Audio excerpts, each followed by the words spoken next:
ఈ కాలం అనేటటువంటిది మనిషి యొక్క శ్రేయస్సులోనూ శ్రేయస్సు కోసం ఆచరించవలసినటువంటి ధార్మిక కార్యక్రమముల్లో మరియు లౌకికమైనటువంటి వ్యవహారాల్లోనూ ఎంతో ముఖ్యమైనటువంటి పాత్రని పోషిస్తూ ఉంటుంది. అందులోనూ లౌకికమైనటువంటి వ్యవహారాలు పనుల కంటే ధార్మికమైనటువంటి సాధనలు అనుష్ఠానాలు ఇవన్నీ కూడా ఏవైతే ఉన్నాయో ఇవి అత్యంత శ్రేష్టములు. ఎందువల్ల అనంటే ఈ ధార్మికమైనటువంటి ఆచరణల వల్ల మనం విశేషమైనటువంటి శ్రేయస్సుని పొందగలుగుతాం. మనకి విశేషమైనటువంటి శ్రేయస్సుని కలుగజేసేవే ఈ ధార్మికమైనటువంటి అనుష్ఠానములు. ఇటువంటి ధార్మికమైన అనుష్ఠానములని ఆచరించే విషయంలో కాలం అనేది చాలా ప్రాశస్త్యాన్ని పొంది ఉన్నది. ఆయా కాలం ప్రకారం మనం ధార్మికమైనటువంటి ఆచరణములను చెయ్యాలి.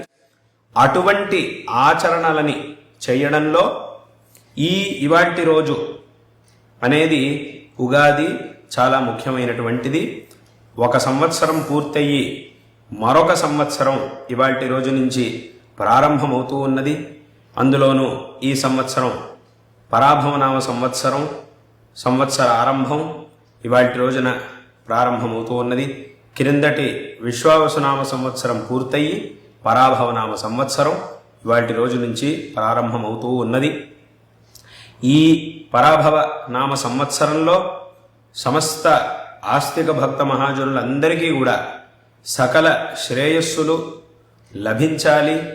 మన యొక్క ఈ ధర్మం, ఈ సనాతన హిందూ ధర్మం అనేది ఏదైతే ఉందో ఇది ఇంకా విశేషమైనటువంటి వృద్ధిని పొంది ఈ ధర్మాన్ని అనుసరించేటటువంటి సమస్తులకు సకల విధమైనటువంటి శ్రేయస్సులు చేకూరాలి అని ఈ సందర్భంలో శ్రీ శారదా చంద్రమౌళీశ్వరులను మరియు పరమపూజ్యులైనటువంటి మా గురువరేణ్యులు ఈ దక్షిణాంనాయ శృంగేరి శారదా పీఠం యొక్క ప్రస్తుత అధిపతులు జగద్గురు శ్రీ శ్రీ భారతీ తీర్థ మహాస్వామి వారిని ప్రార్థిస్తూ అందరికీ కూడా మా యొక్క ఆశీర్వాదాలని తెలియజేస్తూ ఉన్నాం.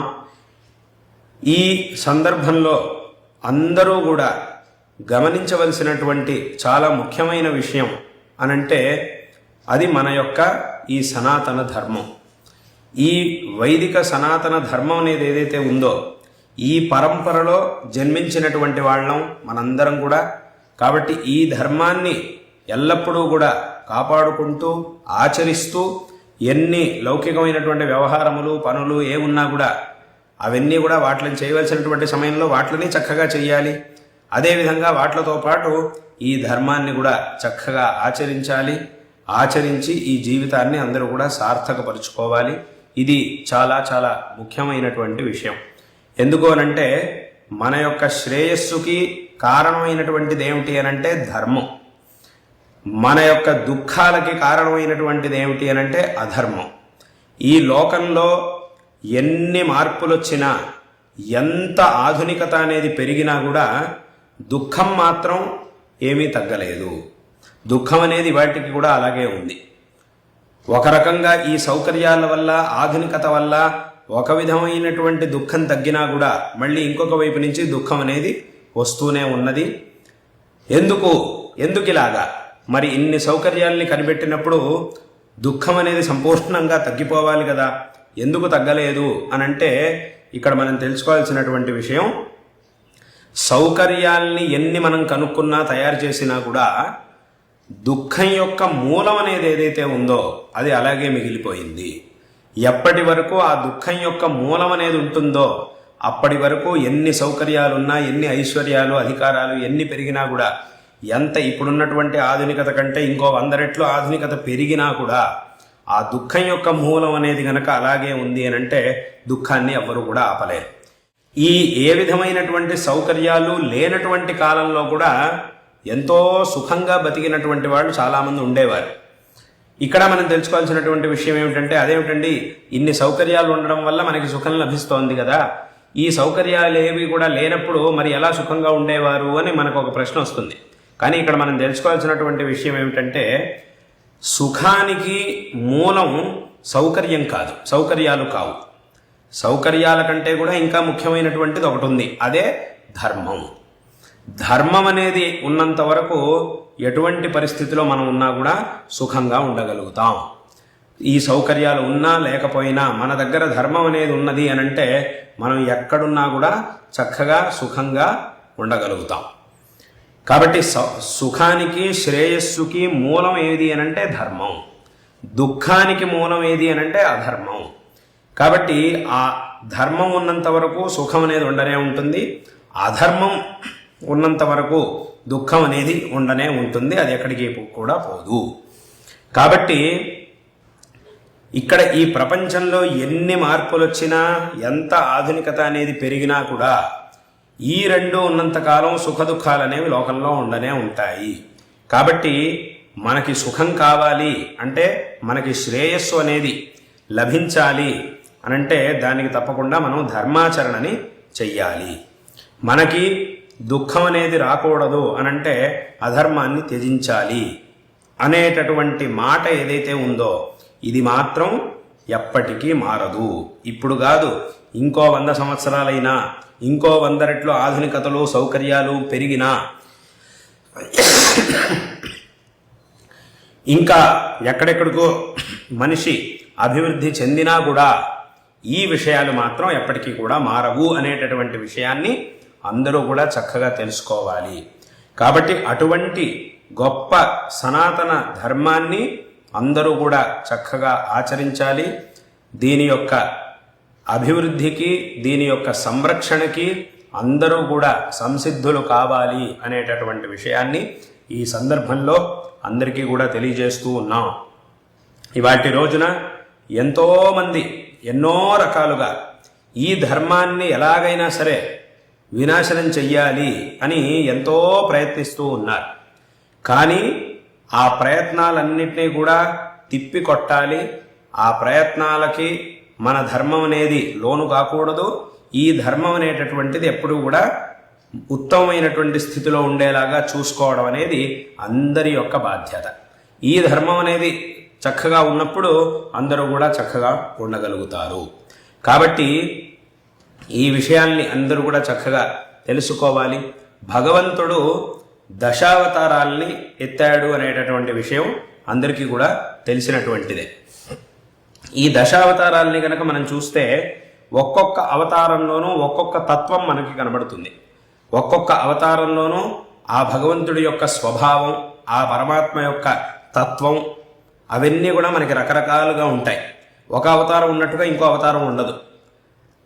ఎందుకు ఇలాగా అనంటే భగవంతుడు ఏ సందర్భంలో ఏ రకంగా ఈ ధర్మానికి సంకష్టం అనేది ఏర్పడిందో ఆ సందర్భంలో ఆ రకానికి ఏ స్థితిలో అయితే మన ధర్మం, ఏ విధమైనటువంటి ఇబ్బంది మన ధర్మానికి వచ్చిందో దానికి తగినటువంటి రూపాన్ని, అవతారాన్ని భగవంతుడు ధరించి ఆ సమయానికి కావాల్సినట్టుగా ధర్మాన్ని భగవంతుడు కాపాడి మనకి ఇచ్చాడు.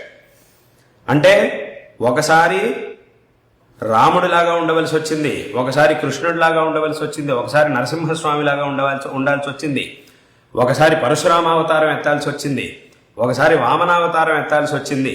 ఇలా రకరకాల అవతారాల ద్వారా ఆ పరమాత్మ ఎప్పుడు ధర్మానికి ఏ విధమైనటువంటి ఇబ్బంది వచ్చినా కూడా దానికి తగినట్టుగా మనల్ని మనం మార్చుకొని ఆ ధర్మాన్ని కాపాడుకోవాలి, ఎట్టి పరిస్థితుల్లోనూ ఆ ధర్మాన్ని మనం కాపాడుకోవాలి అనేటటువంటి విషయాన్ని భగవంతుడు మనకి తెలియజేస్తూ ఉన్నాడు. కాబట్టి ఒక్కోసారి ఆ నరసింహతత్వాన్ని మనం అనుసంధానం చేసుకోవాలి అనంటే తప్పకుండా అలాగే చెయ్యాలి. ఒకసారి వామనావతారం లాగా మనం చేయాల్సి వచ్చిందంటే అలాగా చెయ్యాలి. ఒకసారి రామావతారం లాగా, ఒకసారి కృష్ణావతారం లాగా, ఇలా ఏ విధంగానైనా మనం చూసుకొని ఆ ధర్మాన్ని కాపాడుకోవాలి అనేటటువంటి విషయాన్ని పరమాత్మ తన యొక్క అవతారాల ద్వారా మనకి ఎప్పుడో తెలియజేశాడు.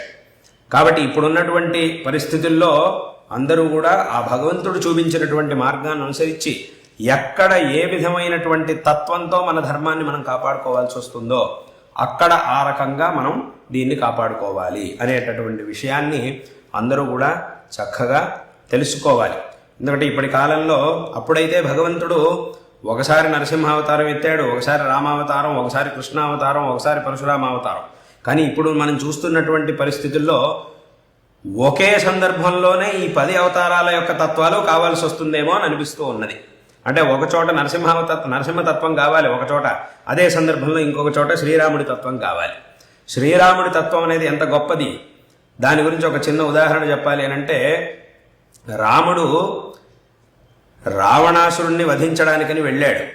కానీ ఆ రావణాసురుడి యొక్క సహోదరుడైనటువంటి విభీషణుడిలో ఉన్నటువంటి మంచితనాన్ని గుర్తించి ఆశ్రయం కూడా ఇచ్చాడు. అంటే రావణాసురుడు చేసినటువంటి తప్పుకి శిక్షని ఇచ్చాడు. అదే రావణాసురుడికి తోడబుట్టినటువంటి వాడైన విభీషణుడిలో ఉన్న మంచితనాన్ని గుర్తించి ఆ విభీషణుడికి ఆశ్రయాన్ని కూడా ఇచ్చాడు. అంటే రెండింటినీ కూడా శ్రీరామచంద్రుడు అక్కడ చేసిందని మనం చూడొచ్చు. చేసినటువంటి ఎవరు తప్పు చేశారో వాడికి తగినటువంటి శిక్షణ ఇచ్చాడు, ఎవరు మంచివాడో వాడిని గుర్తించి. అదేమిటి, విభీషణుడు రావణాసురుడి తమ్ముడు కదా, తన శత్రువు యొక్క పక్షంలో ఉన్నాడు కదా, కాబట్టి వాడికి ఎలా అతడికి ఆ విభీషణుడికి ఎలా ఆశ్రయం ఇచ్చేది అనేటటువంటి మాటని రాముడు ఆలోచించలేదు. ఆ రావణాసురుడు సహోదరుడు అయినప్పటికీ మంచివాడు కాబట్టి తప్పకుండా అతన్ని రక్షించాలి, ఆశ్రయం ఇవ్వాలి అనేటువంటి ఉద్దేశంతో ఆశ్రయాన్ని ఇచ్చాడు. ఇలా ఎన్నో గొప్ప విషయాల్ని ఆ అవతారాలు మనకి తెలియజేస్తూ ఉన్నాయి. నరసింహస్వామి అవతారంలోకి వచ్చేటప్పటికీ ఇంకక్కడ మాటలకు అవకాశం లేదు. నరసింహస్వామి హిరణ్యకశిపుడితో మాట్లాడలేదు, సంభాషించలేదు, ఏం చెయ్యాలో అది చేశాడు. ఈ విధంగా ఆ ఒక్కొక్క అవతారం ఎన్నో గొప్ప విషయాల్ని మనకి తెలియజేస్తూ ఉన్నది. కాబట్టి ఈ రకంగా అంటే ఇప్పుడు కాలంలో మనం చూస్తున్నటువంటి పద్ధతుల్లో, చూస్తున్నటువంటి పరిస్థితుల్లో ఒకసారి శ్రీకృష్ణుడి తత్వం కావాలి, ఒకసారి శ్రీరాముడి తత్వం కావాలి, ఒకసారి నరసింహస్వామి తత్వం కావాలి, కొన్ని చోట్ల వామనావతారం యొక్క తత్వం మనకి కావాలి. ఇలా ఇన్ని రకాలుగా కాపాడుకుంటేనే ఈ ధర్మం యొక్క రక్షణ అనేది సాధ్యపడుతుంది అని తప్పకుండా మనందరం తెలుసుకోవాలి. కాబట్టి దానికి తగినట్టుగా సర్వాత్మన అన్ని రకాలుగాను ఈ యొక్క ధర్మాన్ని ఇంకా ఇంకా బలిష్టం చేసి అందరూ కూడా చక్కగా దృఢంగా నిలబడి ఈ ధర్మం యొక్క గొప్పతనాన్ని చక్కగా తెలుసుకోవాలి, ఈ ధర్మాన్ని కాపాడుకోవాలి. అవతీర్ణశ్చ కాలట్యాం కేదారేంతర్హితశ్చయః చతుష్పీఠ ప్రతిష్ఠాత జయతాత్ శంకరో గురుః. ఈ వైశాఖ శుక్ల పంచమి అనేది మన సనాతన హిందూ ధర్మం యొక్క ఉద్ధారకులైనటువంటి జగద్గురు శ్రీ శ్రీ ఆదిశంకర భగవత్పాదాచార్యుల వారు అవతరించినటువంటి పవిత్రమైన రోజు. అందువల్లనే ఎలాగైతే మర్యాద పురుషోత్తముడైనటువంటి శ్రీరామచంద్రుడు అవతరించిన శ్రీరామనవమి అనేది మనకి ఎంత పుణ్యప్రదమైనటువంటిదో, శ్రీకృష్ణ జన్మాష్టమి అనేది ఎంత పుణ్యప్రదమో, వినాయక చతుర్థి, శివరాత్రి, నవరాత్రి ఈ ఉత్సవాలన్నీ కూడా ఎంత పవిత్రమైనటువంటి ఉత్సవాలో, అదేవిధంగా ఆ పరమాత్మ యొక్క మరొక అద్భుతమైన అవతారమైనటువంటి శంకర భగవత్పాదాచార్యుల వారు అవతరించిన ఈ వైశాఖ శుక్ల పంచమి కూడా అంతే పవిత్రమైనటువంటి సందర్భం. కాబట్టి ఇటువంటి సందర్భంలో ఈ శంకర జయంతి మహోత్సవాన్ని సమస్త హిందువులు తమ తమ ఊళ్ళల్లో, ఇళ్లల్లో, సంస్థల్లో అన్ని చోట్ల కూడా ఎంతో శ్రద్ధాభక్తులతో ఆచరించాలి.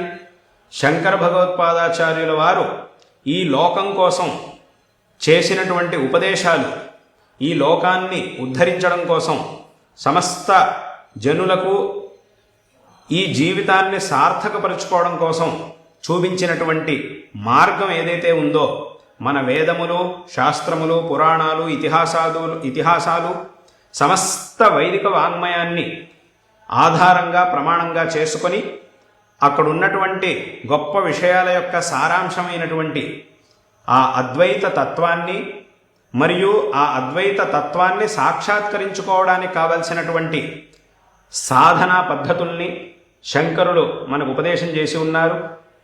అటువంటి ఆ విషయాల్ని మనం చక్కగా తెలుసుకొని జీవితంలో ఆచరించినప్పుడు మనం ఈ జీవితంలో, ఈ లోకంలో ఉన్నటువంటి సమస్త దుఃఖముల నుంచి క్రమంగా విముక్తిని పొంది శాశ్వతమైనటువంటి సుఖాన్ని, శ్రేయస్సుని అంటే మోక్షాన్ని మనం పొందగలుగుతాం.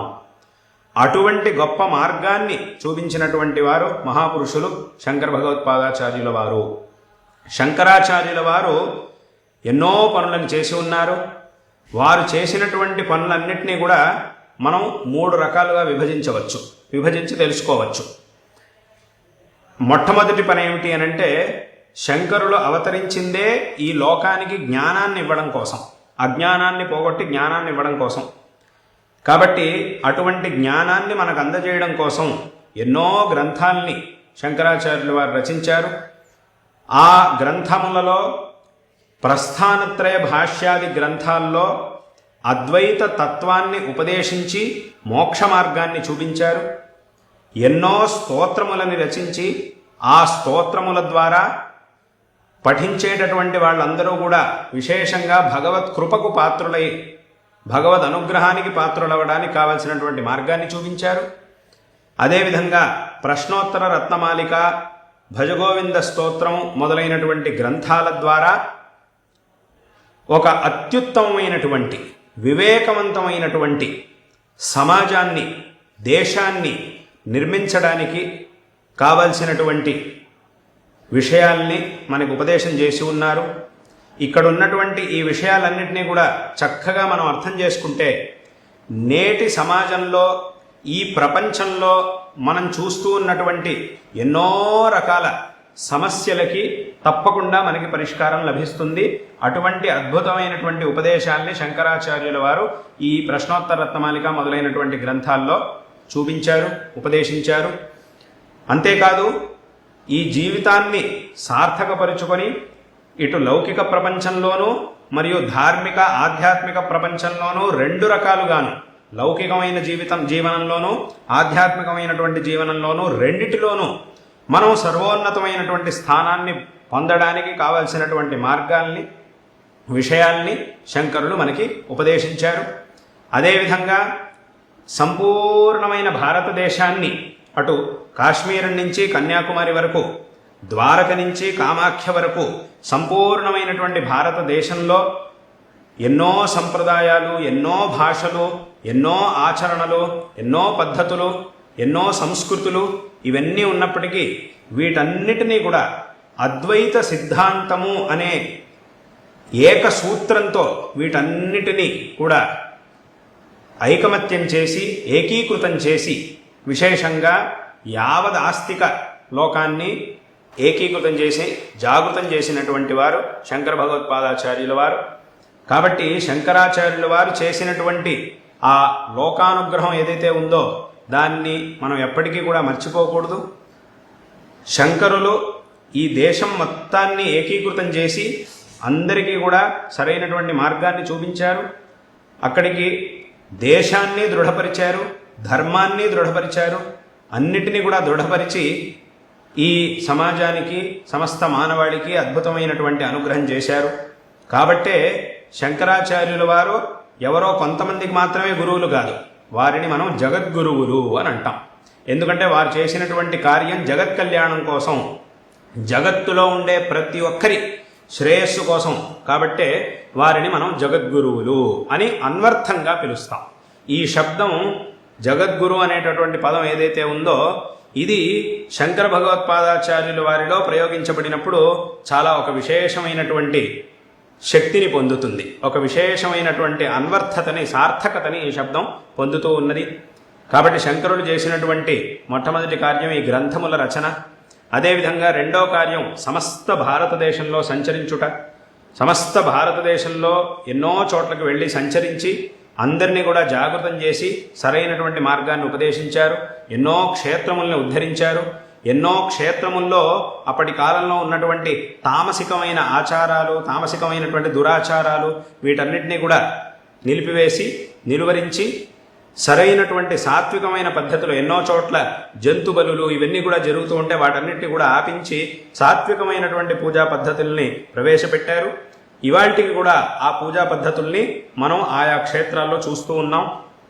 కాబట్టి తమ యొక్క విజయయాత్ర, దిగ్విజయయాత్ర కాలంలో ఈ పనులన్నింటినీ కూడా శంకరులు చేసి ఉన్నారు. కాబట్టి ఇది రెండో కార్యం. మూడవ కార్యం ఏమిటి అనంటే, మొదటి కార్యం ద్వారా జనులకి జ్ఞానాన్ని అందించారు. రెండో కార్యం ద్వారా ఆ జ్ఞానాన్ని అందరికీ అందించడం కోసం యావత్ ఒకే చోట ఉండకుండా అందరి చోట్లకి వెళ్ళి అందరికీ జనాలు ఉన్న చోటుకే వెళ్ళి వాళ్ళకు అందించడం కోసం దిగ్విజయ యాత్రలను చేశారు. అదేవిధంగా ఈ కార్యం ఎప్పుడూ కూడా జరుగుతూ ఉండాలి అనేటటువంటి ఉద్దేశంతో మన భారతదేశం యొక్క 4 దిక్కుల్లో 4 ఆమ్నాయ పీఠాలని స్థాపించారు. ఇదే 3వ కార్యం. పురి, శృంగేరి, ద్వారకా, బదరి ఈ 4 క్షేత్రాల్లోనూ 4 ఆమ్నాయ పీఠాలను స్థాపించి ఒక అద్భుతమైనటువంటి వ్యవస్థను ఏర్పరిచి ఆ పీఠములలో తమ ముఖ్యులైనటువంటి 4 శిష్యుల్ని కూడా పీఠాధిపతులుగా నియమించి వారు ఆచరించవలసినటువంటి నియమాలని, ఈ పీఠముల యొక్క గొప్పతనాన్ని, వీటన్నిటినీ కూడా స్వయంగా శంకరాచార్యుల వారే మఠామ్నాయ మహానుశాసనము అనేటటువంటి గ్రంథాన్ని రచించడం ద్వారా ఆ విషయాలన్నింటినీ కూడా తెలియజేసి ఒక అద్భుతమైనటువంటి వ్యవస్థను చేశారు. ఇవాల్టి రోజున మన యొక్క ఈ సనాతన ధర్మం శంకరాచార్యుల వారి యొక్క అవతారం అయ్యే శంకరులు ఈ ధర్మాన్ని ఉద్ధరించిన తర్వాత ఇన్ని శతమానాల్లో, దాదాపు ఈ 12 శతమానాల్లో 12-13 శతమానాల కాలంలో ఎన్నో ఆక్రమణలని ఈ ధర్మం ఎదుర్కొన్నప్పటికీ ఇవాళ్టికి ఇంత దృఢంగా ఈ ధర్మం నిలబడగలిగింది అనంటే దానికి కారణం మన ధర్మం యొక్క గొప్పతనం. ఆ ధర్మాన్ని శంకరులు పునరుజ్జీవనం చేసి అంత దృఢంగా స్థాపించడమే దీనికి కారణం. కాబట్టి సమస్త మానవాళి శంకర భగవత్పాదాచార్యుల వారు చూపించినటువంటి మార్గాన్ని అనుసరించి జీవితాన్ని సార్థకపరుచుకోవాలి. శంకరాచార్యుల వారు మన యొక్క భారతదేశంలో కేరళలో కాలటి అనేటటువంటి అగ్రహారంలో ఆర్యాంబ శివగురు అనే పుణ్య దంపతులకి పుత్రులుగా జన్మించి చిన్న వయస్సులోనే ధర్మ సంరక్షణ, ఉత్తమమైనటువంటి దేశము మరియు సమాజం యొక్క నిర్మాణమే లక్ష్యంగా అన్నిటినీ త్యజించి ఈ కార్యం కోసమే తమ 8వ వయస్సులోనే ఇంటి నుంచి అన్నీ త్యాగం చేసి వెళ్ళి ఈ పనులన్నింటినీ కూడా అద్భుతంగా చేసి తమ 32వ వయస్సులో అత్యంత పవిత్రమైనటువంటి కేదారనాథ క్షేత్రంలో తమ అవతారాన్ని సమాప్తి చేశారు. ఇప్పటికీ కూడా మనం కేదారనాథ క్షేత్రంలో శంకరులు అవతారాన్ని సమాప్తి చేసినటువంటి స్థలాన్ని చూస్తూ ఉన్నాం. అదేవిధంగా శంకరులు అవతరించినటువంటి చోటు కాలటి క్షేత్రంలో ఆ చోటును కూడా మనం దర్శిస్తున్నాం. తప్పకుండా అందరూ దర్శించాలి. అదేవిధంగా శంకరులు అవతారం సమాప్తి చేసినటువంటి కేదారనాథ క్షేత్రాన్ని కూడా అందరూ దర్శించి శంకరులు చూపించినటువంటి మార్గాన్ని అనుసరించి జీవితాన్ని సార్థకపరుచుకోవాలి అనేటటువంటి విషయాన్ని ఈ పవిత్రమైనటువంటి శంకర జయంతి మహోత్సవ సందర్భంలో అందరికీ కూడా తెలియజేస్తూ ఉన్నాం. ఇటువంటి ఈ శంకర జయంతి మహోత్సవాన్ని అందరూ కూడా విశేషంగా ఆచరించి కృతార్థులు కావాలి అని చెప్తూ ఈ సందర్భంలో అందరికీ కూడా నారాయణ స్మరణపూర్వకంగా ఆశీర్వాదాలను తెలియజేస్తూ ఉన్నాం. శారదా చంద్రమౌళీశ్వరుడా, అదేవిధంగా పరమ పూజ్యులైనటువంటి మా గురువరేణ్యులు ఈ దక్షిణామ్నాయ శృంగేరి శారదా పీఠం యొక్క ప్రస్తుత అధిపతులు అయినటువంటి జగద్గురు శ్రీ శ్రీ భారతీ తీర్థ మహాస్వామి వారి యొక్క పరిపూర్ణమైనటువంటి అనుగ్రహం మీ అందరి యందు, సమస్త ఆస్తిక భక్త మహాజనుల యందు ఉండుగాక. అందరికీ కూడా ఆ అనుగ్రహం సంప్రాప్తించుగాక. తద్వారా అందరికీ కూడా సకల శ్రేయస్సులు లభించుగాక అని ఈ సందర్భంలో మా యొక్క నారాయణ స్మరణ పూర్వకమైన ఆశీర్వాదాల్ని తెలియజేస్తూ ఉన్నాం.